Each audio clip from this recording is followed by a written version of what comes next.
Satan wants to wipe the Jewish people out because God has chosen the people. Yes. We stand with God against the devil who wants to destroy the Jewish people, against the devil who wants to disperse the Jewish people, against the devil who wants to keep Jewish people away from Jesus. Jesus shed the same blood for Palestinian and Israeli, and is equally grievous when an Israeli child dies and a Palestinian child dies. This worldwide tide of anti-Semitism and the protests, they're fundamentally satanically inspired. And therefore I stand with Israel against these things. For people think it's just political, no, this is spiritual. This is biblical. I got friends and their colleagues have been beheaded for the gospel. Right. And you're concerned about getting unfriended? Make your stand. Speak up. Denounce the anti-Semitism. Call it out and say, I believe we serve a God who keeps his word. Yes. And if he can't be trusted to keep his promises to Israel, he can't be trusted to keep his promises to the church.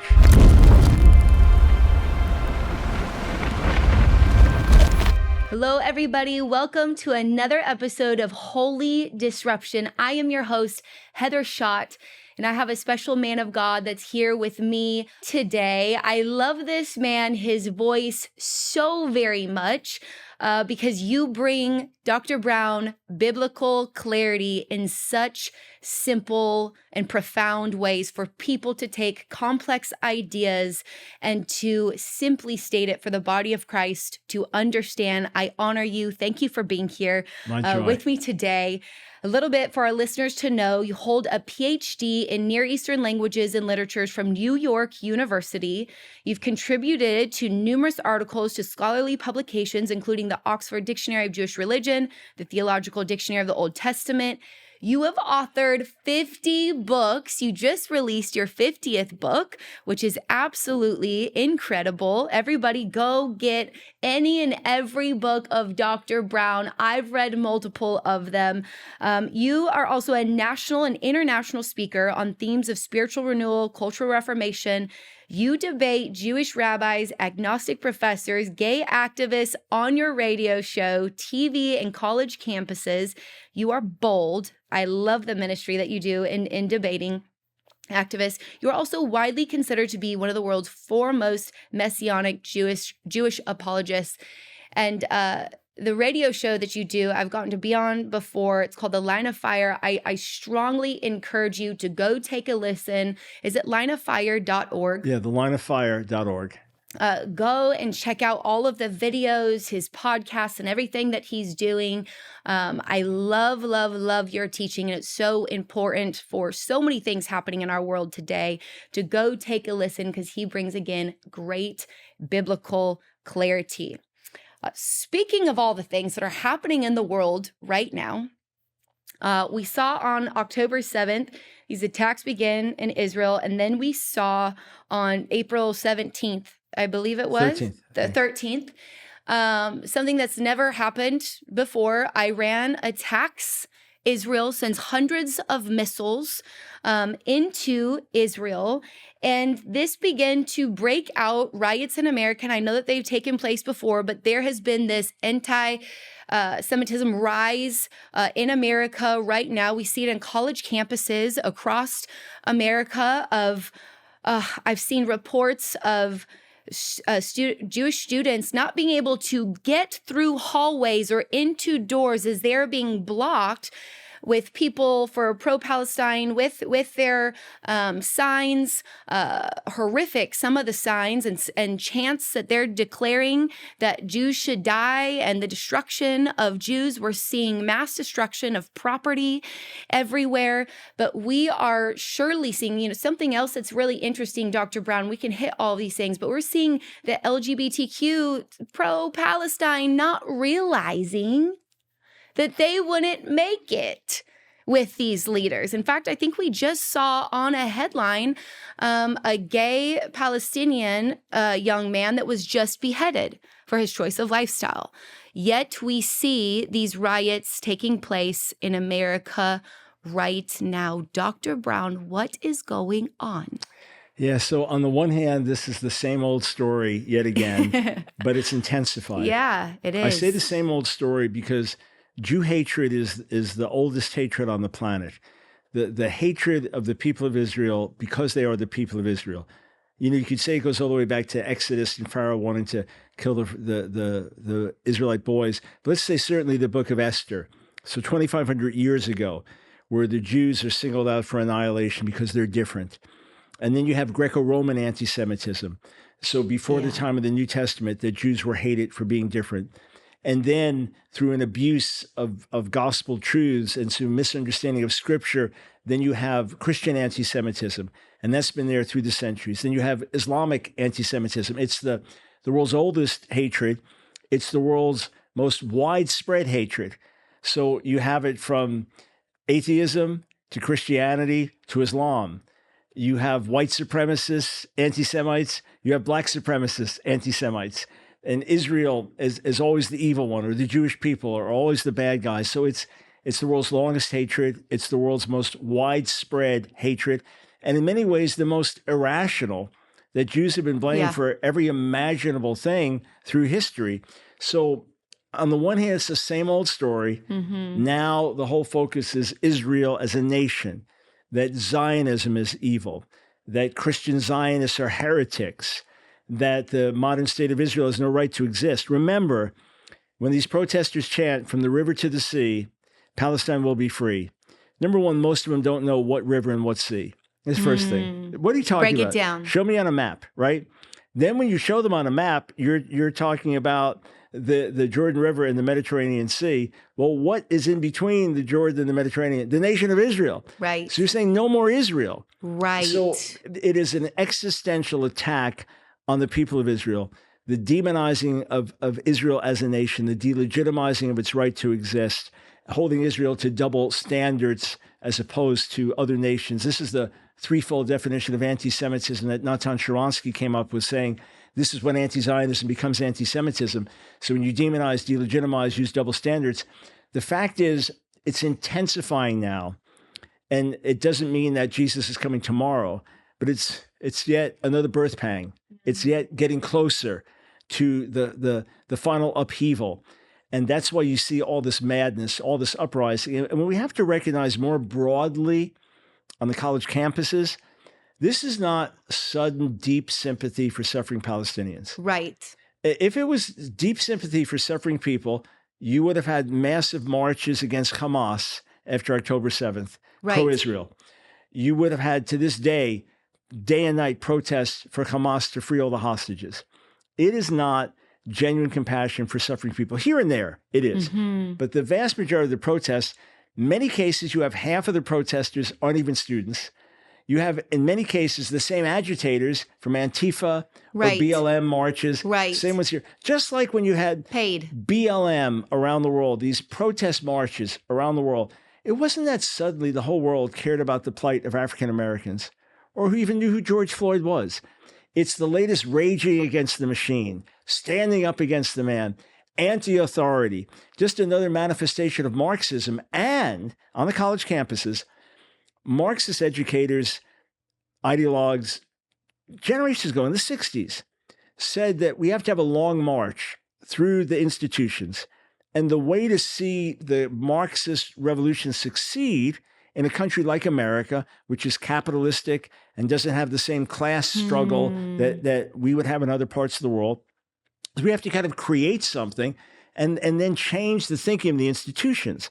So, and many kids, even in their schools, learn this with, quote, intersectionality and things like that, that you end up with classes of people or sections. So you have the oppressor and the oppressed. That's all society, the colonizer and the colonized. So in America, who is the ultimate oppressor? The white male, right? And everyone else is oppressed.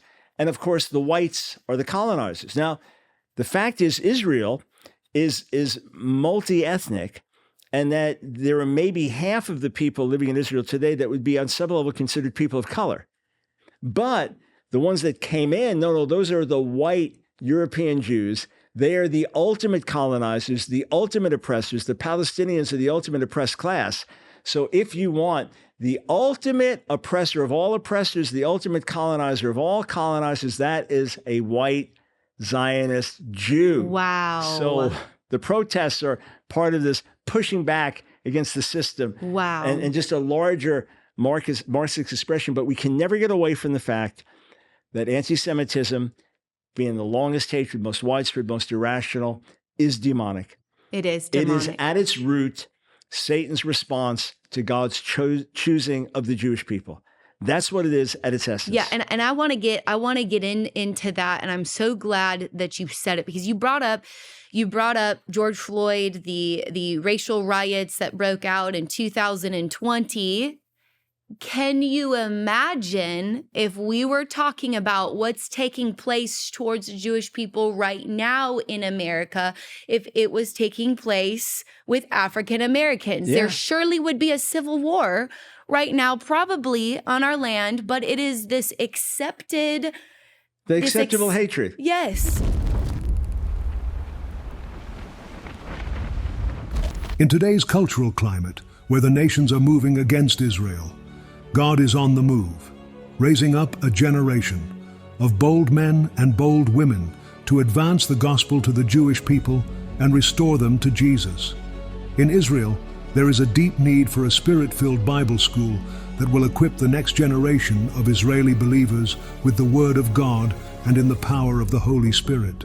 God has called the Jerusalem Bible Institute to be on the front lines of this mission. At JBI, we train both Jewish and Arab believers to serve effectively in their congregations and to impact Israeli society. Will you join us to equip the next generation to rise up, take their place, and see revival and faith in Yeshua spread throughout the Holy Land? For more information, please visit jbinstitute.org.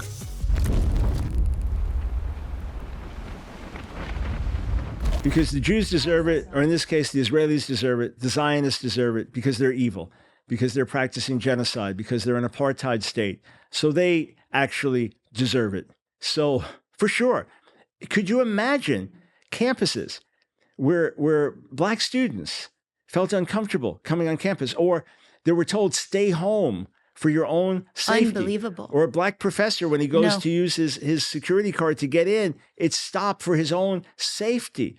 And their encampments chanting things against them. Look, let's look at this more broadly.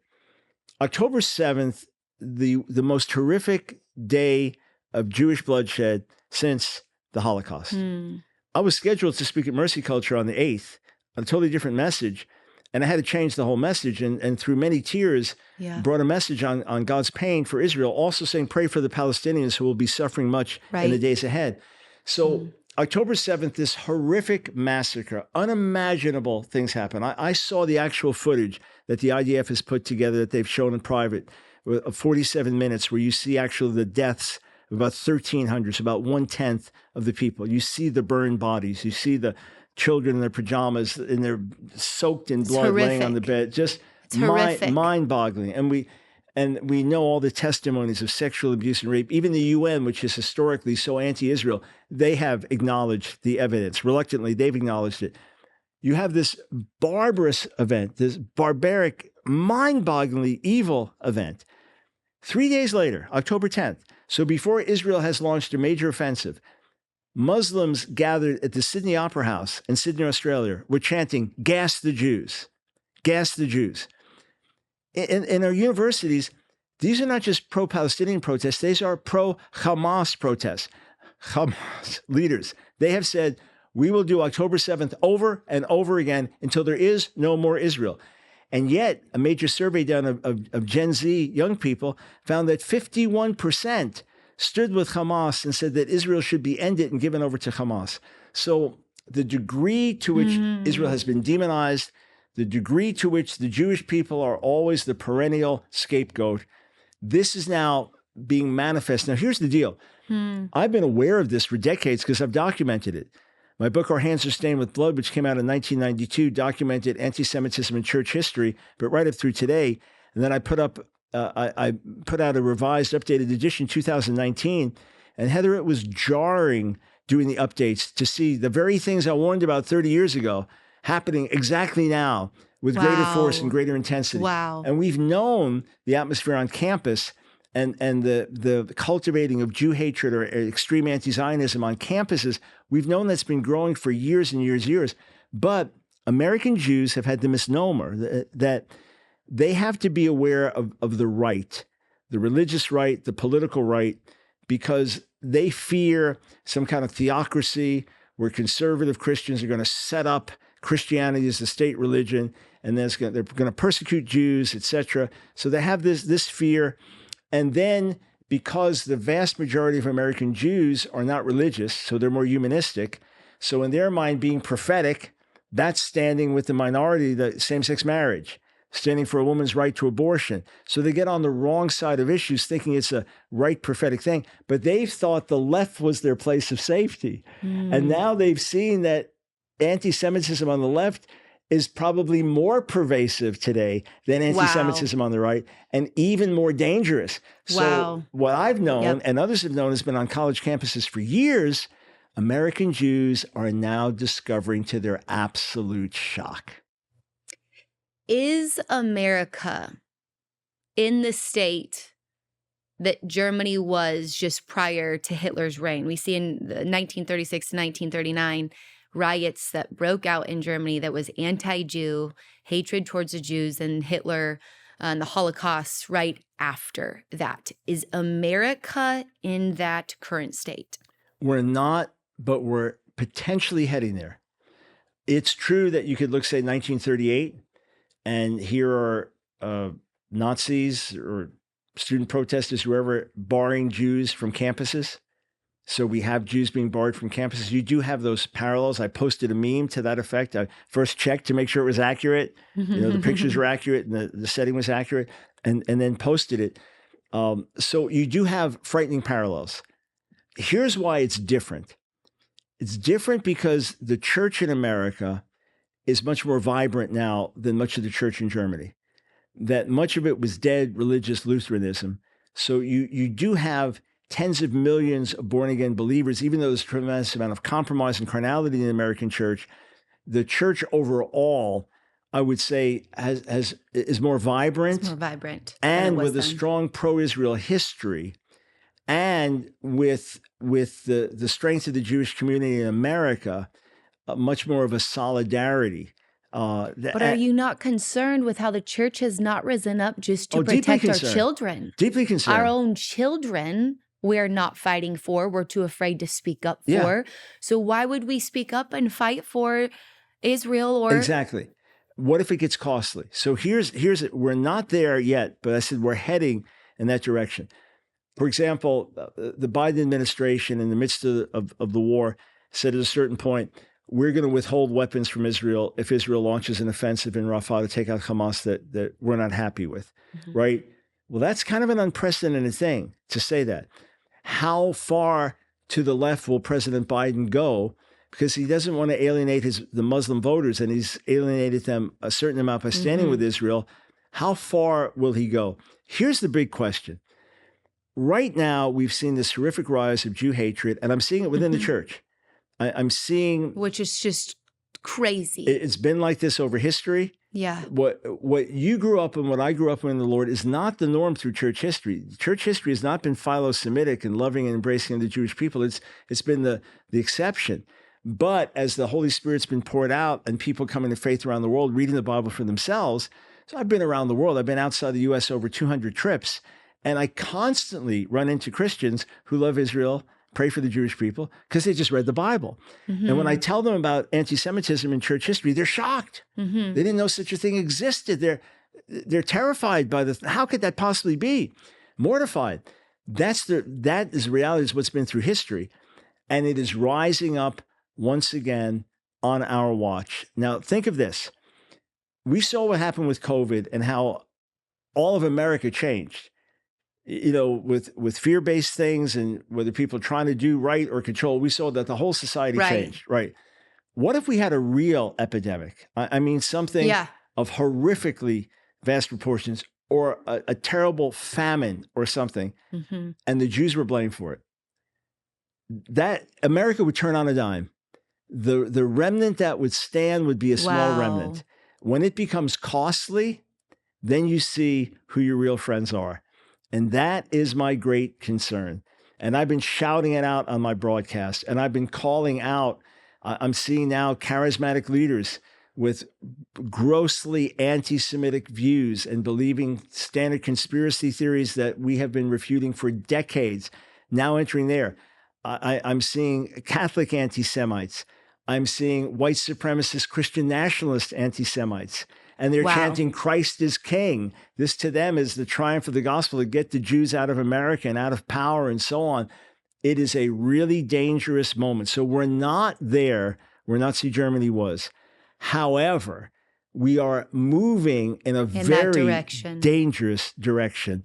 And if we don't speak out now, when it really doesn't cost us anything, you know? Exactly. People are like, Dr. Brown, I got unfriended on social media. It's like, look, I got friends overseas and their colleagues have been beheaded for the gospel. Right. And you're concerned about getting unfriended? Right. Or if I, you know, but there's been so much cowardice in the church on all these other issues. Yes, there has. You know, and we always have this self-righteousness. Jesus addressed it in Matthew 23 when the religious leaders say, oh, if we had lived in the days of our forefathers, we would have never killed the prophets. He said, so you're admitting you're the children of the ones who killed the prophets. And then they turn around and kill him, give him over to death, the prophet of all prophets. We would never do this. And then they If I lived in the days of slavery, okay, you live in these days. Right. What do you got abortion. Right. What are you doing about that?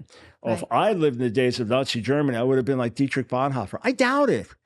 Because you're going to risk your life. Yeah. I honestly don't know if I'd been a Gentile Christian living in Holland in the days of the Nazi takeover, would I have done what Corrie ten Boom and her family did? I don't know.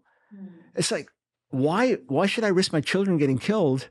For if God can't take care of the Jewish people, why does he need my help? And let me just pray. What do you believe is feeding into the cowardness of the church? What is the reasoning for not standing out and standing firm?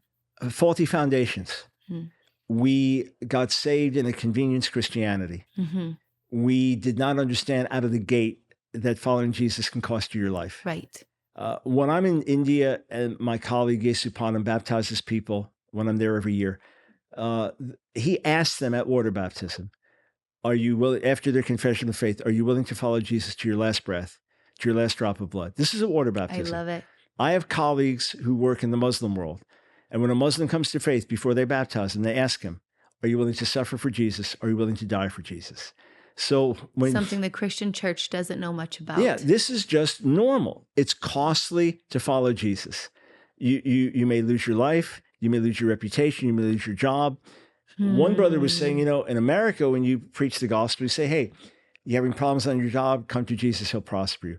Having problems on your marriage, come to Jesus, he'll fix your marriage. Having problems in your family, come to Jesus and he'll fix your family. Now, in fact, he does bless us, and many marriages have been put together and many families have been made whole. But he said, in my country, we tell people, if you're following Jesus and you have a job, you're probably going to get fired. Yeah. If you're married, your spouse is going to leave you. If you have a family, they're going to disown you. So we have not counted the cost up front. Look at it like this. The person in the stands at the football game is not paying the price that the athlete of the field is. They haven't had the discipline of the training and the exercise and how they have to live and taking the hits, right? So good. We have the audience mentality. We have produced consumers, not disciples. Come on. And rather than preaching Lord, help us. A gospel of consecration, we preach a gospel of self-empowerment. Jesus died to make me into a bigger and better me. So if it's not about me, if it doesn't enhance me, if it's not good for me, that's right. Why should I do it? Why do I want that? So we haven't been trained in the environment of you die to self and you live to do the will of God. We haven't been raised and nurtured in that ground of discipleship. Like for me, I'm no hero, but when I understand God wants me to do something, people say that took a lot of courage, Dr. Brown. I can't believe in that setting you brought that message. Like, courage didn't actually occur to me because God spoke to me to bring that message. It's like, yes, what do you do? Obedience. Right? Amos 3, the lion has roared, who can but fear? The Lord God has spoken, who can but prophesy? Now, I'll be moved with compassion. I'll realize, wow, this is a difficult setting. I really need to pray here. But it doesn't take courage. It's just obedience. So if we know his will, that should just be ingrained in us. But in many cases, that's not the way we think and act. And it's like, well, if I do this, I'm a pastor, I'll lose my tithing members. And you know, I'll lose, if I hit on this controversial subject, I'm going to lose my TV support, or my social media influence is going to drop. It's like, well, you're a slave then. You sold out. That's right. What's the big difference between that slave then. and Judas? That's right. You just sold out for You did. for 30 pieces of silver. That's right. So you're calling out idols right now, which I absolutely love. This is Holy Disruption Podcast, disrupting things that need to be disrupted for the point of holiness and calling the church back to the place of holiness. You're exposing this idol of self, which might be one of the greatest idols of our hour. It's our culture that we live in, to be the best us, and even social media platforms. It's about creating followers of us and not of followers of Jesus. And how do it's so much easier nowadays to build my own empire, which takes our eyes on us, what we want to do, what we want to accomplish. When there's wars and rumors of wars that are breaking out in the world today, you touched on the church with this anti-Semitic attitude spirit that's rising in the church. I think a lot of listeners haven't even, like what you said, thought the church. We see it in colleges. Do you believe that replacement theology has helped lead us to that place? And if so, can you also break down what is replacement theology? Right. So replacement theology is the idea that the church in some level has replaced Israel in terms of God's plan of salvation. Or it's called supersessionism because the church has superseded Israel. In practical terms, the promises that God gave to Israel are now applicable to the largely Gentile Christian church and no longer belong to Israel, and that they are now spiritually interpreted so that whereas God gave a promised land to a physical people, that is now a spiritual inheritance to a spiritual people. So that in brass tacks, when you're reading the Old Testament, this was a promise to the physical nation of Israel, to the descendants of Abraham, Isaac, and Jacob. It no longer applies to them because they're outside of Christ. It applies to those in Christ in a spiritual sense. Very few people today embrace the term replacement theology. They look at it as derogatory and negative, and they know what happened through church history. Mm-hmm. So, number one, through church history, without question, replacement theology, supersessionism opened the door to anti-Semitism. There's no question about it. Now, look at it like this. There are people who hold to replacement theology today who are not anti-Semites, who love Jesus, who don't demonize Israel. They're fine Christians, and there's not an anti-Semitic bone in their body. However, everyone that is anti-Semitic or anti-Semitic tendencies within the church holds to replacement theology on one level or another. You can say it like this.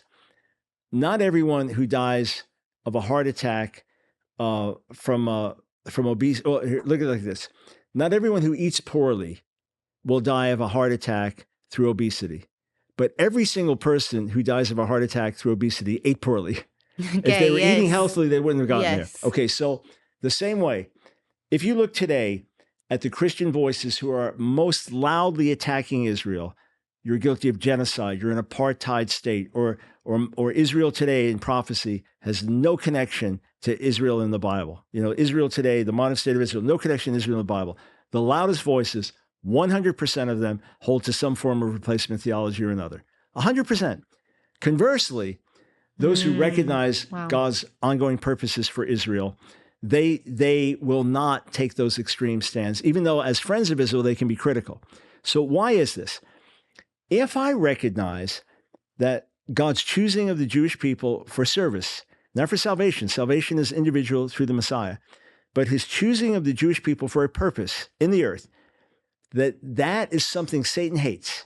So number one, Satan wants to wipe the Jewish people out because God has chosen the people. Mm-hmm. God has said, for example, Jeremiah 31, verses 35 to 37, no matter what Israel does, he'll preserve us as a nation. Well, Satan wants to wipe Israel out because they're chosen and because God promised he'd keep them. God made an eternal, lasting covenant by oath. Right. Psalm 105 reiterates it, that the land belongs to Israel, right? And it's him, God in his sovereignty, he can expel, he can bring us back, right? Yes. And when he gave the promises to Abraham, Isaac, and Jacob, they were unconditional promises. This is before the Sinai covenant. And Paul says in Galatians 3:17 that the law which comes after the promise can't annul the promise.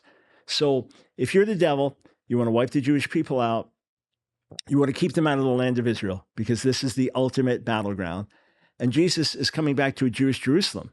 So you want to keep Jews out of Jerusalem. and you want to keep Jews away from Jesus. So this is the ultimate battle. This is the final battle.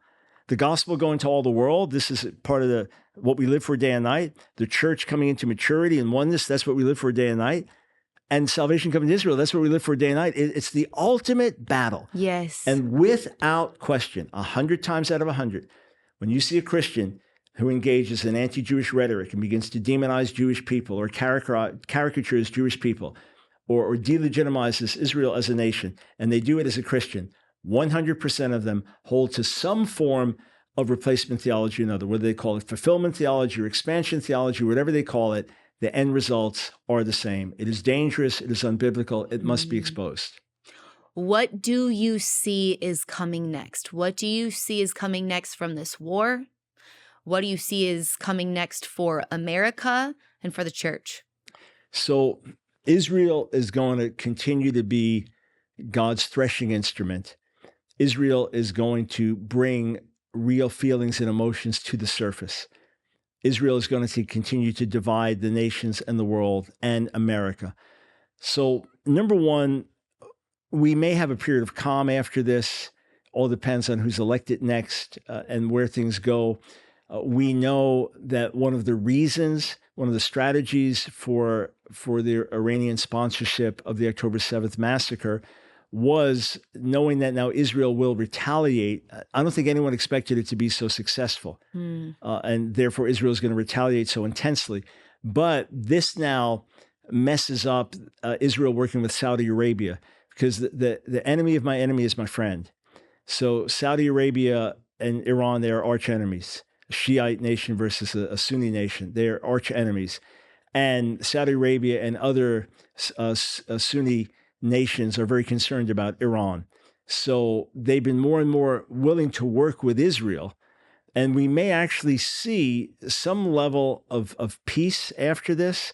I don't expect it to last. I expect it's just temporary, and then another birth pang, more pressure, more intensity, more difficulty. You know, are we 100 years out from the coming of the Lord, 50 years, 210, God knows. Yeah. But the closer we get, will intensify. And I believe this is going to bring a sifting in the church. We are definitely going to see a dangerous, ugly, frightening rise in front of our eyes of different anti-Semitic attitudes, even among born-again evangelical believers. I don't mean a Jew hatred that would say, yeah, go ahead and kill them like the Nazis did. No Christian could possibly hold to that. But you are going to watch and see. I've been documenting it. I'm saying, here's how it's going to happen. This is the process. You hold to an unbiblical theology, and you see no connection between modern Israel and the Bible. And the moment you do that, you don't recognize the spiritual element. You don't see the satanic warfare. You don't realize why Satan is so dead set on destroying Israel out of the land. That's the first element. You get untethered from a right biblical theology. Then the second thing is you begin to listen to all of the worst reporting about Israel. It would be like, so Donald Trump is a controversial figure enough on his own. But if the only thing I knew about Donald Trump was what I heard on CNN and MSNBC, I would think he's even worse. I would think he is Hitler incarnate, right? So the same way, look, let's look at something like Your Own Lives, mercy culture.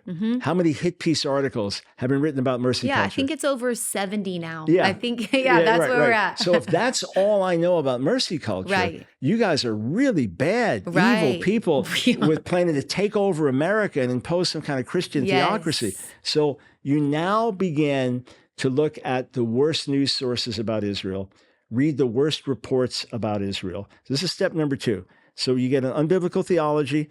Now you start to believe the worst of the reports, then, and they're pervasive, they're everywhere, right? And then number 3, maybe you got a personal issue. Maybe in school, the Jewish kids lived in a nicer neighborhood or were smarter, or you had some personal jealousy issue. The personal things begin to come. Look, when I see Black Hebrew Israelites and their hatred for, they're the real Israelites and people like me were not really Jews, I think some of it's got to go back to bad history, and there have been instances. For example, early Yep. Jews from East Africa who said we have Jewish heritage, when they wanted to be accepted by Jewish immigrants in New York, they were, no, you're not really Jews. So, I mean, they've got this history. So when the personal history begins to influence the theology, and then you go back and you start rereading the Bible through anti-Semitic eyes. The Jews are the children of the devil. The Jews are a synagogue of Satan. Break it down. The Jews through all generations are responsible for the death of Jesus. So you begin to read the scriptures in the wrong way. Now you've got a full-blown Christian anti-Semite right there. Wow. And we are going to see it happen increasingly in front of our eyes. Not just radical white supremacist Catholic like Nick Fuentes, who says, we're going to kill them, they're not going to kill us. And we got to get the Jews out of control in America. And as he's saying it, the crowd's chanting, the audience, Christ is king, Christ is king. Not just elements like that are so obviously not Christian and not really knowing the Lord, but among evangelicals, among believers, especially younger people, because think of this, they haven't been as biblically literate as the older generation, which I don't blame on them. I blame on the environment in which they've been raised with social media and not really learning and reading. Right. And then think of this. Everything they've been exposed to in the news is anti-Israel. Right. And evil Israel and what they're doing. The Holocaust, who knows that? Who remembers that? The fact that 2 out of every 3 European Jews were slaughtered. The fact that 3 million out of 3.3 million Polish Jews, 9 out of 10 were slaughtered. Horrific. 1.5 million babies and children slaughtered. That's just in memory. That's not like this TikTok video I just saw. Wow. With some Palestinian child screaming, right? Because it's being bombed. So they're ignorant of that. They're ignorant of the miracle of Israel being birthed out of the ashes of the Holocaust. They're ignorant of the miracle that no people has been displaced from their land for hundreds and hundreds of years, let alone 2 millennia, and then being regathered as a people still with their identity preserved. None have preserved their identity. They've all intermarried and dispersed without a homeland. Be brought back to the land out of the ashes of the Holocaust. That's a miracle. They're not aware of that. I grew up, born in 1955, Six-Day War, right? In 1967. I was 12 years old. I remember we were on the edge of our seat. What's going to happen? It was like a miracle. It was a miracle. I remember one of my friends, his parents were Israelis. And they, when I was playing basketball in his backyard, they were glued to the radio listening. A miracle. Kids don't know that today. No. What they know is Mark Zuckerberg's Jewish, and I don't like Facebook. Right. Right. Right. And this, the media is controlling the narrative. Right. And Jews control the world, and Jews, so bad Jews, and look at what all the terrible things Israel's doing. That's what they grew up with. And what's Gen Z really good at? Empathy. Right. Right. I side with the oppressed. I side with the outcasts. That's why they so identify as LGBTQ. I'm going to side with the not seeing their empathy is for the enemy. Right. Yeah. So it's the hijacking of real compassion in the name of empathy, and it's an unhealthy one. I remember about 15 years ago when Landon and I led our first Israel tour. And I know the media has been controlling the narrative about Israel for a while, but during that time, there was, I remember, news of bombs and all this stuff, and they're making it look like it's happening all over in Israel. We start getting messages, it's too unsafe. It's too unsafe to go to Israel right now, and people were trembling in fear and wanting to back out of the trip. And so we're calling our friends and people in Israel, is this true? And this is what we're seeing on the television right now. Like, no, it's peaceful. It's beautiful. And you guys, it's safe to come. I remember having to call all of these individual people. We were calling them to encourage them. We get there, we experience exactly what our friends on the phone had shared with us. And, we're standing outside the Western Wall, and Landon just prayed and asked the Lord, we were together, and he said, why do I feel so much peace here, Lord? We're seeing war, chaos, all of the stuff, on the news, but we're standing in Jerusalem. We feel the peace of God. And the Lord says, because the nations have been praying for the peace of Jerusalem, have been praying for the peace of Israel. You are standing in the prayers of the saints for peace for this place. And it was one of the most peaceful places we had ever stood and felt the presence of the Lord in the form of peace ever. And so what you're saying is so important, obviously for Israel, but for really everything that is being put before our eyes right now is to sway us into an anti-God culture. It is to pack fear in us so that we would begin to serve what our culture, the narrative the culture is putting before us. Exactly. This is full circle of what we are talking about, the courage and the cowardness of the church.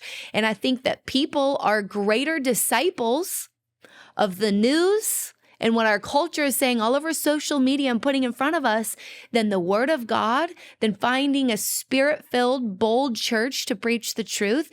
And we're being truly, and you said Gen Z and the next generation, they're being discipled by what our world is saying is truth right now. How should Christians be preparing themselves? How should they be preparing their children? And what should their stance on Israel be? So we need to really be grounded. It's absolutely essential. In Matthew 7, Jesus speaks of the foolish one and the wise one, right? The wise person hears the words of Jesus, puts them into practice, right? They hear and they do. That's like building your house on a rock. The other hears and doesn't do. That's like building a house on sand. In both cases, they've heard the words. And in both cases, there's going to be wind and waves that come. One stands, the other doesn't stand. So we have to be grounded. We have to know what the word says in our hearts and minds and be established. And then we have to be doers of the word. That is building our house on a rock. Yes. And when it comes to Israel, what we must understand, and I was asked a question by a student in the leadership school, this very question, what can parents do for their children?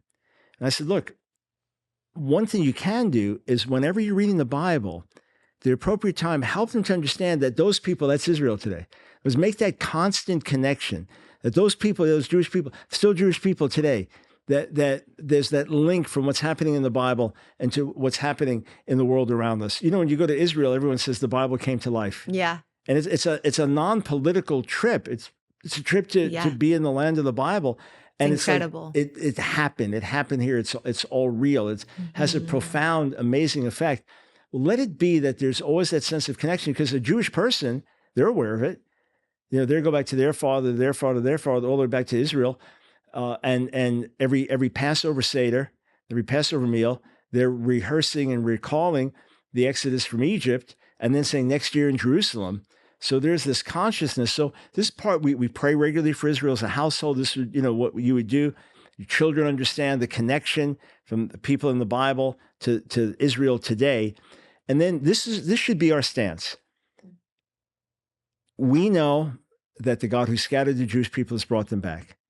The only way Israel exists today is by the will of God, by which I mean, when God blesses, no one can curse. When he curses, no one can bless. When he opens the door, no one can shut it. When he shuts the door, no one can open.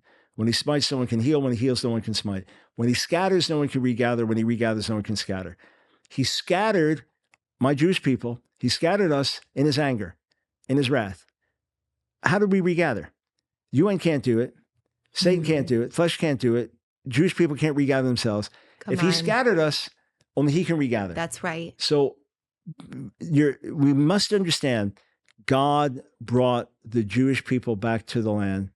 God has a purpose for the Jewish people. Yes. A Jewish Jerusalem must welcome the Messiah back. Therefore, there is a pitched satanic battle to wipe out the Jewish people, to delegitimize the state of Israel, and to keep Jewish people away from Jesus. So therefore, we stand with God against the devil. Yes. We stand with God against the devil who wants to destroy the Jewish people, against the devil who wants to disperse the Jewish people, against the devil who wants to keep Jewish people away from Jesus. Now, it doesn't mean that everything the Israeli government does is good. Let's recognize that about 15% of the Israeli population is ultra Orthodox. So large families, 10, 12 kids is not uncommon. Every day, hours of study, prayer, tremendous devotion, but extreme hostility to the gospel. People like me not be welcomed by a government run, by folks with that persuasion. Maybe 30% of the nation overall would be fairly religious and 15 super religious. but 70% of the nation roughly is not religious. And that means, gay activism thriving. Tel Aviv years ago was voted the most gay-friendly city in the world. You even have gay pride marches in Jerusalem. Women serving in the Israeli army can get free abortions. So very liberal in other positions and worldly in that regard, needing the Lord. And the current government under Netanyahu brought in some really bad apples. In his zeal to continue in power, with all the good that he's done, there's a lot of controversy as well. And he brought in some really bad apples. Some people you'd even say are racist. And so they represent things I don't like. But as a friend of Israel, I can say that. Yeah. Look, I've spent years dealing with issues, in particular within the charismatic church, because that's what I'm part of. I've written whole books raising issues and critiques for the charismatic church because that's my family, right? So I'm free to criticize Israel. I stand with justice. I care about the Palestinians, right? Jesus shed the same blood for Palestinian and Israeli, and it's equally grievous when an Israeli child dies and a Palestinian child dies. So I'm in for that. Let's wherever Israel could do better, step higher. Yes. Amen. But fundamentally, I realize Hamas is on the side of the devil, and God is standing with Israel. I realize fundamentally, this worldwide tide of anti-Semitism and the protests, they're fundamentally satanically inspired. And therefore, I stand with Israel against these things. And that is a spiritual thing. For people who think it's just political, no. This is spiritual. This is biblical. Why is Jesus coming back to Jerusalem? If God's finished with Israel, if there are no purposes that remain for the Jewish people, why mess everything up confuse it all by coming back to Jerusalem? And why is it that the only places we're commanded to pray for on the planet is only one? Yes. Jerusalem. Yes. Not just Psalm 122 that you mentioned, but Isaiah 62. Isaiah 62, which said, and a little emphasis there. Right. Yeah, come on, power. Isaiah 62, which says to give ourselves no rest and to give God no rest until he establishes Jerusalem as the praise of the whole earth. And that's when Jerusalem welcomes back Jesus, Yeshua, as the Messiah. So if you care about the second coming of Jesus, if you care about what Paul writes about in Romans 11, verses 11 to 15, that if Israel's rejection brought riches to the Gentiles, brought salvation to the world, what will their acceptance be? If Israel getting things wrong has led to the salvation of hundreds of millions of people worldwide, what happens when Israel gets things right? It's the resurrection of the dead. It's the return of the Messiah. Come on. So these are spiritual issues. Yes. And this is the devil we're fighting. Yes. Not people. Yes. Muslims we pray for. Muslims not our enemy. Hamas not our enemy. These are people that are lost, that need the Messiah, that need Jesus. The governments of the world that are anti-Israel, they need the Lord. This is a spiritual battle, and we must stand and speak. So good. And I've been raising these issues. We can talk about Nazi Germany. We can talk about the past, but here's where we are now. Here's where we live. To every pastor, to every leader, how dare you be silent at a time like this? How dare you not raise your voice on behalf of Israel and God's purposes for Israel? In the midst of saying that I differ with this and that, you make your stand, speak up, denounce the anti-Semitism, call it out, and say, I believe we serve a God who keeps his word. Yes. And if he can't be trusted to keep his promises to Israel, he can't be trusted to keep his promises to the church. Look, we are talking, people, about the most afflicted, the most attacked nation and people group there has ever been. You look at the timeline of the wars over this land and over these people. It has almost been continuous, yet they stand. This proves God's love, that these people are his chosen people. And if my God loves them like this, then it is our responsibility to also love them like he loves them. I want to encourage you to begin to fall in love with Israel. Fall in love with God's chosen people. You do this by bringing them into your encounter time, by praying for them, by praying for God's justice, for heavenly justice. You do this by praying for revival and reformation in the land of Israel. I would also encourage you in times that it's approved to be able to travel, to go to this land, to sow into it with your finances, to sow into into it with your prayers. I can't wait until I get to bring my children into the beautiful land of Israel. And so personally, my husband and I we adore Dr. Brown, but we adore the Jewish people and Israel. And I encourage you, fall in love with these people. Rise up in courage, like Dr. Brown just encouraged you to do so. I pray that today's podcast blessed you so very much and sparked a flame, or it fanned that flame into a wildfire inside of you. Join us on the next Holy Disruption podcast. Thank you for joining me on this episode of Holy Disruption, where we are awakening the bride of Christ and calling the church back to holiness. If you'd like to continue with me on this journey, follow me on social at Heather Schott, and make sure to subscribe at Mercy Culture on YouTube and all podcast platforms.